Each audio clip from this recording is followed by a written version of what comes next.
Allora picciotti, ecco, questa è caratteristica di Bella Rosa. Ciao Giuseppe.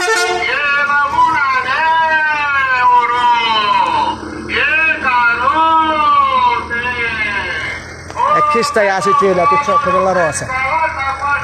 Allora, questa è via Deodato numero 25. Via Deodato.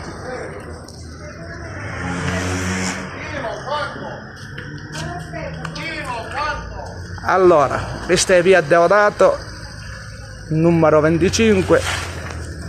E allora, morale della favola, la casa è stata ristrutturata.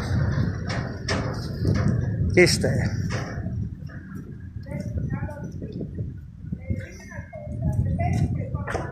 Dai, era l'ex caserma dei carabinieri, diciamo.